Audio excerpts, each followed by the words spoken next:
Still at the National Assembly, the Senate Committee on Appropriations has rejected the 8.9 billion naira 2025 budget proposal of the Federal Ministry of Information and National Orientation.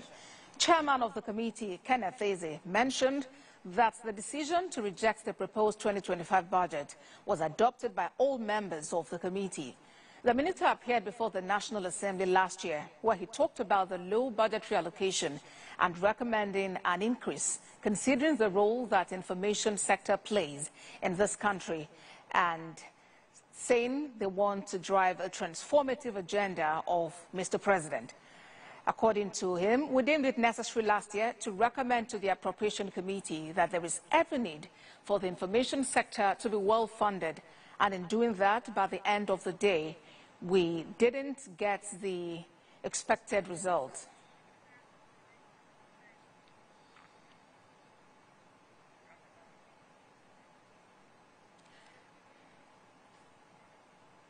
Let's talk some more about the budget defense sessions. Joining us is policy analyst Ambrose Igboke, who joins us live from Enugu.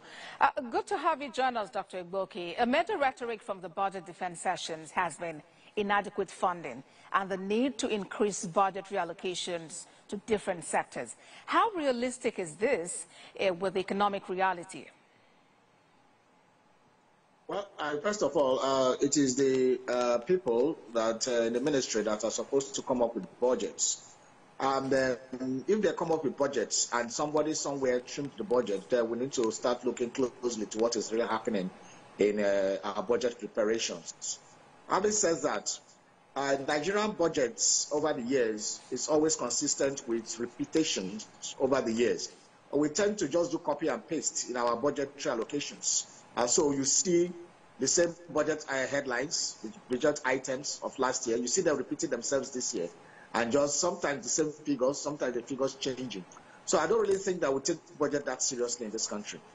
Now that the economy is so tight, I think the ministries also should learn how to cut their budget. But in doing that, it should be across board.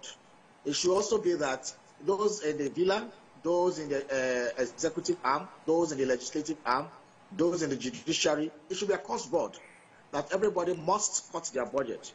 But it will not be very pleasant if some budget heads or some ministries retain high budget, and then you are cutting down the budgets of the other ministries, especially critical ministries like defense and information.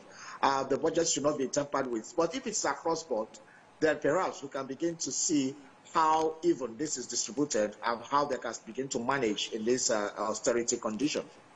But talking more specifically, there is a new ministry, which is the Federal Ministry of Livestock Development. You know, some had actually asked about the necessity of that ministry and if it will not be duplicity of the duties of the Ministry of Agriculture.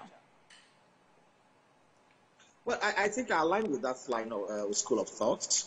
We have thought that by now the Orosanye report would have been executed or implemented, which the report also, prescribed that the ministry should be pruned from the current number, which is very tedious. I mean, 48 ministers, what are they doing? So we could more, I don't think many ministries in Nigeria should not be under 20. So if you have that, then the ministries can begin to have budgets to run. But when we have thinned out the number of ministries to a very burdensome number, then we don't have the kind of budgets to run those ministries, because each minister comes with his paraphernalia of office, comes with his own retinue of aides and all kinds of things that go with the office of each minister. So while we are still talking about shrinking the number of ministries, the president went ahead and created another ministry out of the Ministry of Agriculture, created ministry out of the Ministry of Transport, created ministry out of the Ministry of Petroleum. And so we are just multiplying these things. And then it is not a surprise that time will come like this when there will not be enough funds to actually finance the ministries that have been created.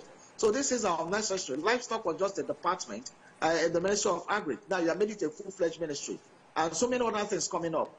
So this is not the way to run a budget that needs to be supposed to be proactive, a budget that's supposed to yield dividends, because you have thinned out the resources, and that is the problem we are having now. Right. But if you follow the Russian reports and still let's collapse some of this ministry because they're not doing anything different from what they were doing before, then we can now start having good budgetary allocations for each of the ministries. All right. And for security, the Ministry of State for Defense believes that with adequate funding, pockets of banditry attacks and other forms of insurgency in parts of the country will be dealt with in 2 months. How realistic is that? Well, there's a problem here. I have always argued that the Nigerian military have all the capacity to eliminate these terrorists within a very short period of time. Why that is not happening is what I can't answer, and why Nigerians have not been able to answer. We have bought Tucano jets. We bought a lot of equipment, hardware from the United States and from other countries. We are also engaged in trainings. We have partnerships across board. We have spent so much money in fighting insurgency in the last 15 years. Well, what have we got? We're still having the same issues of banditry. We have issues of kidnapping here and there. And so someone begins to wonder, is it really the problem of budgetary allocations? Is there more to it? Is it about political will? What is really the problem with our, with our security? Because now we even need to do more of technology. We need to do more of, instead of this, our normal routine way of physical or visibility. What happens to tracking? People have raised questions of why is there still banditry, kidnapping? We have NIN, we have that have linked to the SIM cards. We have fingerprints everywhere. We have the biometrics everywhere. We have the BVN. And people still make phone calls. How can people enter the forest, make phone calls, negotiate for ransoms, and all those things, yet we are not able to track them? Our telecom companies are not tracking them.